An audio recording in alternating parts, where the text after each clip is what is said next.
नमस्कार दोस्तों, मैं आपका दोस्त जी.आर. चौधरी आपकी अपनी YouTube class only RPC with Gujarat में आपका तहे दिल से स्वागत है। दोस्तों, वीडियो अच्छा लगे तो वीडियो को लाइक एंड शेयर जरूर करें। आने वाली भर्ती परीक्षाओं के लिए ये वीडियो अति महत्वपूर्ण है। तो दोस्तों, राजस्थान कर्मचारी चयन बोर्ड के जितने भी पुराने प्रश्न पत्र है वो आपको इस चैनल पर है, वो जो फाइनल आंसर की है उसके आधार पर उपलब्ध करवाए जाएंगे। तो दोस्तों, लगभग मैंने 8-9 प्रश्न पत्र अपलोड कर दिए हैं। तो शुरू करते हैं। ये है पेपर है वो यांत्रिक डिप्लोमा 2016 का है। तो जो राजस्थान कर्मचारी चयन बोर्ड है उनके जो पिछले प्रश्न पत्र है पुराने, वो उनमें क्वेश्चन है वो राजस्थान जीके के बहुत ही अच्छे थे। तो दोस्तों, प्रथम क्वेश्चन है कि किसानों से वसूली की जाने वाली विविध लाभ भागों का उल्लेख किससे में प्राप्त होता है। यानी किसानों से जो वसूली की जाती थी विभिन्न लाभ भागों की, करों की, तो उसका उल्लेख किससे प्राप्त होता है। तो उसका उल्लेख है वो चीकली ताम्रपत्र 1483 ईस्वी में था, उससे प्राप्त होता है। तो दोस्तों, इन चारों को आप सन के द्वारा भी याद रखेंगे क्योंकि इनका क्रम भी आपसे पूछा जा सकता है, आरोही या अवरोही क्रम। कौन सा कूट सुमिलित नहीं है। यानी प्राचीन नाम दे रखे हैं और वर्तमान नाम, जैसे जैसलमेर को मांड कहते थे, सही है। प्रतापगढ़ को काटल कहते थे, सही है। झालावाड़ टोंक को माल प्रदेश कहते थे। उदयपुर को मेवल नहीं कहा जाता था। 2 नंबर ऑप्शन इसमें होगा। तीसरा क्वेश्चन है पाशुपति संप्रदाय से संबंधित गुरु विश्व रूप का उल्लेख कहाँ मिलता है। तो पाशुपति संप्रदाय से संबंधित है गुरु विश्व रूप, इनका उल्लेख कहाँ मिलता है। तो दोस्तों, इनका उल्लेख है वो हर्ष पर्वत का शिलालेख 1975 में मिलता है। तेधड़ आभूषण कहाँ पहना जाता है। तेधड़ आभूषण कहाँ पहना जाता है। तो दोस्तों, ये आभूषण है वो स्त्रियों के पैरों में पहना जाता है। माइडरो हेलो रचना किसने लिखी। तो माइडरो हेलो रचना है कन्हैयालाल सेठिया की रचना है। कौन सा कूट सुमिलित है। तो कौन सा कूट है वो सुमिलित है दोस्तों। तो छठवें क्वेश्चन में आपके है जैसे राधा वल्लभ की रचना मंडन द्वारा की गई।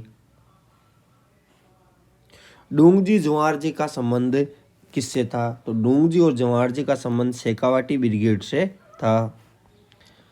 जेंटलमैन एग्रीमेंट से किसका संबंध रहा है। तो जेंटलमैन एग्रीमेंट, तो एग्रीमेंट इनका संबंध है वो किससे रहा है। तो हीरालाल शास्त्री से रहा है।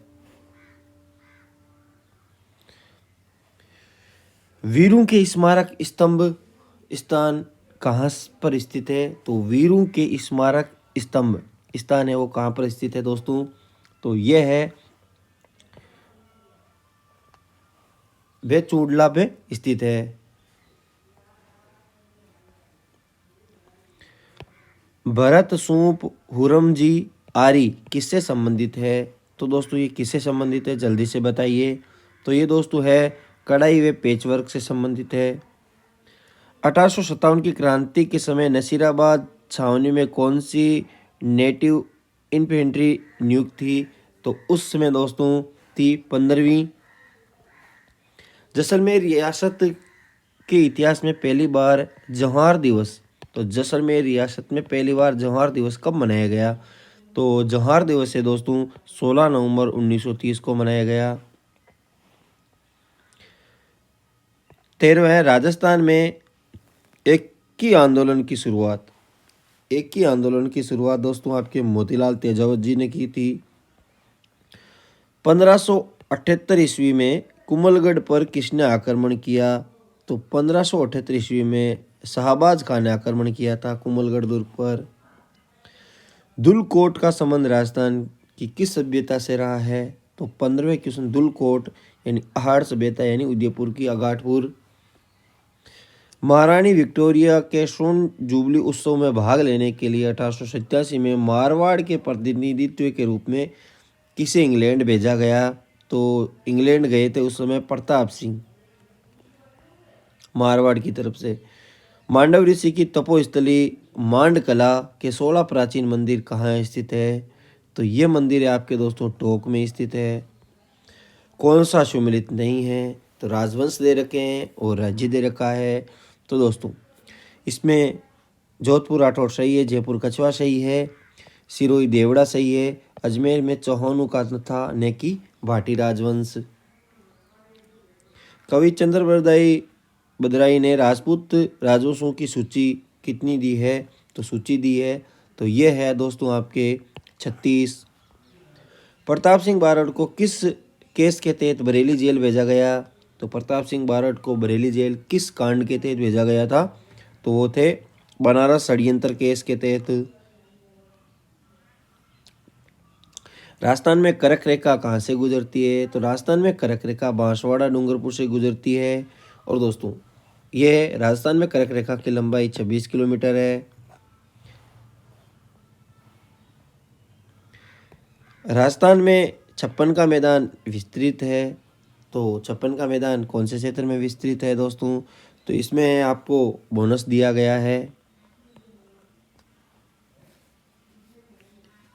देखो बांसवाड़ा प्रतापगढ़ में, तो बांसवाड़ा इसमें भी है, इसमें भी है, इसमें भी है, और पता नहीं बोनस किस कारण दिया गया, तो तीनों में था इसलिए शायद तक बोनस दिया गया होगा।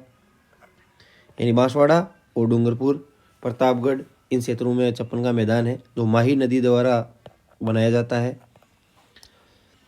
रचना विधि के आधार पर अरावली क्या है, तो रचना विधि के आधार पर अरावली पर्वत है वो मोड़दार पर्वत है। राजस्थान के आंतरिक प्रवाह क्षेत्र की सबसे बड़ी नदी कौन सी है, आंतरिक प्रवाह क्षेत्र की, दोस्तों महत्वपूर्ण क्वेश्चन है। 24वां है कि राजस्थान में आंतरिक प्रवाह क्षेत्र की गग्गर नदी है वो आंतरिक प्रवाह की सबसे बड़ी नदी है।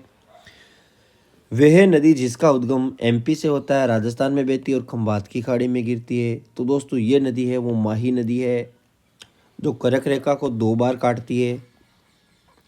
राजस्थान में सर्वाधिक औसत वार्षिक वर्षा किस जिले में होती है, तो राजस्थान में सर्वाधिक औसत वार्षिक वर्षा है वो कहाँ पे होती है, ये दोस्तों बांसवाड़ा में होती है।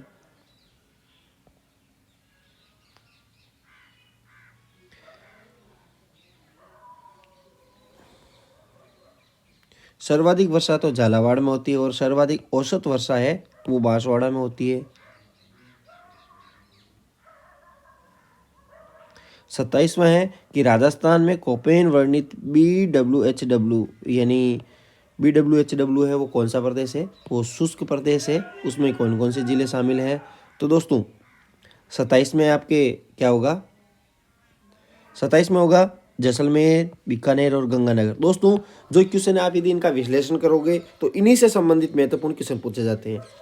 तो जैसे BWHW में अभी क्वेश्चन पूछा जा रहा है इसी बोर्ड द्वारा कि BWHW में शामिल कौन सा है, तो गंगानगर दे दिया जाता है, नागौर दे दिया जाता है, हनुमानगढ़ दे दिया जाता है, जालोर दे दिया जाता है।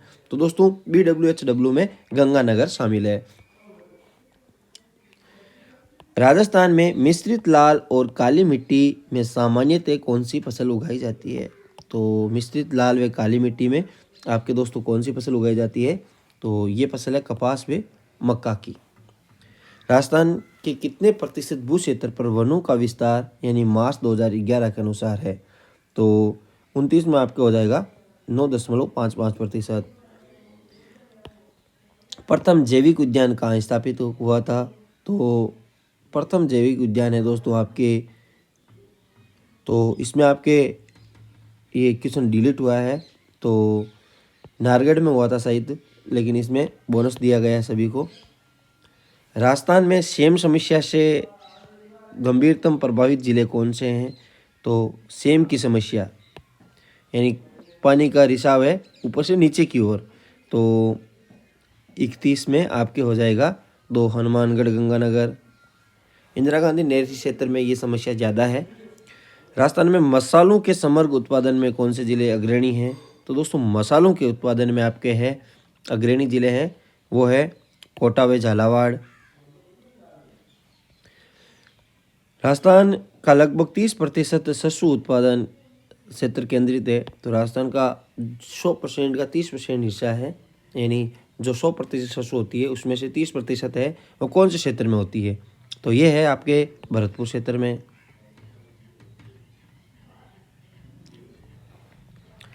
वर्ष 2012 की पशु गणना के अनुसार राजस्थान में सबसे अधिक पशु संख्या किसकी है? तो दोस्तों ये बकरियों की है। मेजा बांध कौन सी नदी पर है? तो मेजा बांध दोस्तों आपके कोठारी नदी पर है। राजस्थान में सर्वाधिक सिंचाई किस स्रोत से होती है? ये क्वेश्चन दोस्तों अभी वनपाल की परीक्षा में पूछा गया था। तो आपके नलकूपों से होती है। भूजल की उपलब्धता और गुणवत्ता की दृष्टि से राजस्थान में सबसे ज़्यादा चिंताजनक स्थिति किन जिलों की है? तो 37 में आपके हो जाएगा 4 नंबर नागौर जयपुर।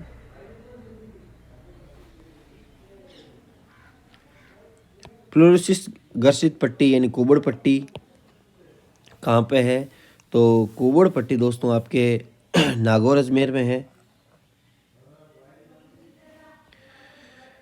राजस्थान भू क्षेत्र में किस राष्ट्रीय राजमार्ग की लंबाई सर्वाधिक है? राष्ट्रीय राजमार्ग 15।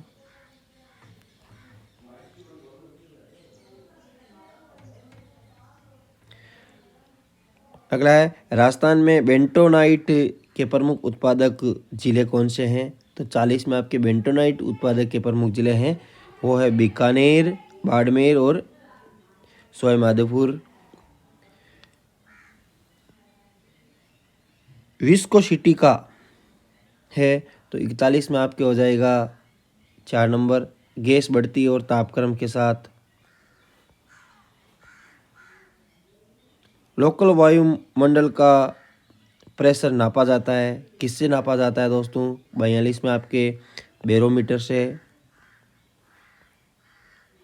अब दोस्तों ये क्वेश्चन है वो इस डिप्लोमा से संबंधित है। तो राजस्थान जीके के जितने भी क्वेश्चन थे मैंने आपको बता दिए।